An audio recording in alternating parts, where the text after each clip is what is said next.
Morning বন্ধুরা, welcome to মৌখ বিশ্বাস blog. আশা করি তোমরা সবাই ভালো আছো, আমিও ভালো আছি। আজকে দোকান আছে যেহেতু তাড়াতাড়ি করছি, দোকানের মেনু তোমাদের সাথে শেয়ার করব। ভিডিওটাকে স্কিপ না করে পুরো ভিডিওটা দেখবে আর বেশি বেশি করে শেয়ার করবে। রান্নার মেনু হচ্ছে এই দেখো, তোমার দাদা ভাই আটা মাখছে, সকালবেলায় যুদ্ধ শুরু। আর এদিকে এনেছে মাছটা করব। আজকে কি করব জানি না, ধনেপাতা চাটনি হবে, তার জন্য ধনেপাতাটা ধুয়ে নিয়ে এসেছি। সোয়াবিন আলুর তরকারি হবে, সোয়াবিন ভিজিয়ে রেখেছি, গরম জলে ভিজিয়ে ছেঁকে রেখেছি। আর এদিকে চায়ের জল বসিয়ে দিয়েছি। আর এইদিকে দেখো মশলাটা কষাতে দিয়ে দিয়েছি, জিরা ফোড়ন দিয়ে। আর হচ্ছে আলুটা এটার মধ্যে সিদ্ধ করে নিয়েছি সোয়াবিনের।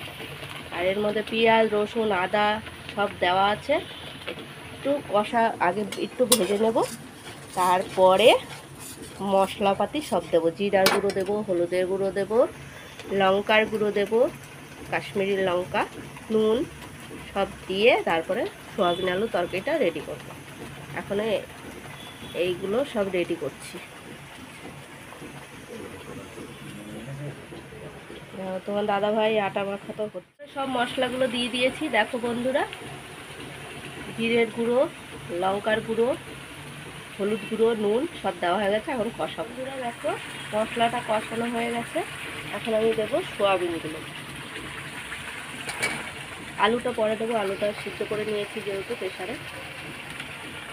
এই দেখো কষানো হয়ে গেছে, এখন আলুগুলো দিয়ে দেবো আর জল দিয়ে দেবো। দিয়ে এবার সোয়াবিনটা যেহেতু আলু সিদ্ধ করাই তাড়াতাড়ি হয়ে যাবে। আর এটাতে কড়াই বসিয়ে দিয়েছি। আর এই দেখো তোমার দাদাভাই মাছ এনে দিয়েছে, তেল আছে, তেলটাই রান্না করবো। আর মাছগুলো ধুয়ে রেখে দেবো, রাত্রেবেলা যা করার করবো। আর এই যে আলু কেটে নিয়েছি, মাছের তেলটা আলু দিয়ে ভাজবো, ওই দিয়েই খাওয়া হয়ে যাবে।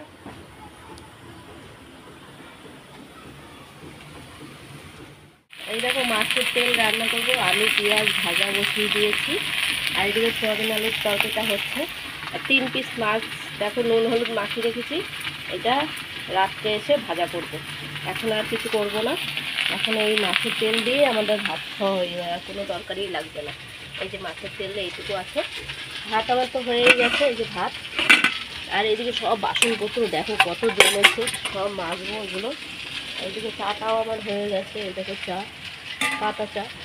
আটা মাখাটা হয়ে গেছে তোমার দাদা ভাইয়ের। আজকে যেহেতু দোকানের জন্য হাতে লিট্টি, তাই এই দেখো লিট্টির ছাতু ইসে করে নিয়েছে, জোয়ান দিয়ে মাখিয়ে নিয়েছে। আর এইদিকে সকালে আমার আজকে বৃহস্পতিবার, দেখো চান পুজো সব হয়ে গেছে। চান পুজো দিয়েই আমি দোকানে রান্নার দিকে যাই, চান পুজো দিয়ে রান্নার দিকে যাই।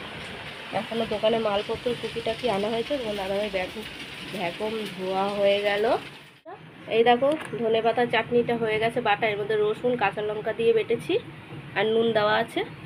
আর এইদিকে দেখো সোয়াবিন আলু তরকারিটা হয়ে এসছে, এখন আমি দিয়ে দেবো গরম মশলা দিয়ে নামিয়ে দেবো।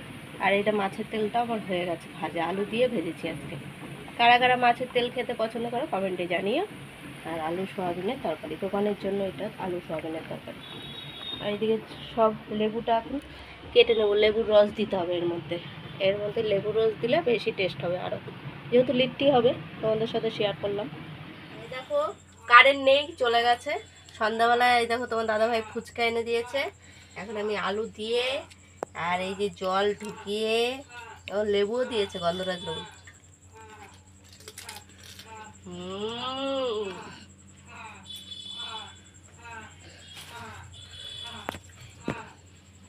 সব ফুচকা খাবো এখন। রাতের খাবার নিয়ে বসে পড়েছি। এই দেখো রাতের খাবার হচ্ছে আলু সোয়াবিনের তরকারি, মাছ ভাজা। আর ছেলে খাচ্ছে মাছের তেল দিয়ে খাচ্ছে। আর ক্যানের মধ্যে একটু তরকারি আছে, ওইগুলো তোমার দাদা ভাই সোয়াবিনগুলো বেছে বেছে খেয়ে নেবে। আলু তো খাই না, সোয়াবিনগুলো খেয়ে নেবে। আর আলু বেশি নেই। আর হচ্ছে ধরে বাঁধা চাটনি আছে, যেটা ইচ্ছা খাবে। আমি তো মাছ ভাজা দিয়ে খাবো। আর কালকে নতুন ভিডিও নিয়ে আসবো। ভিডিওটা যদি ভালো লাগে লাইক কমেন্ট সাবস্ক্রাইব করো, পাশে থেকে সাবস্ক্রাইব করো, ভালোবাসা দিও।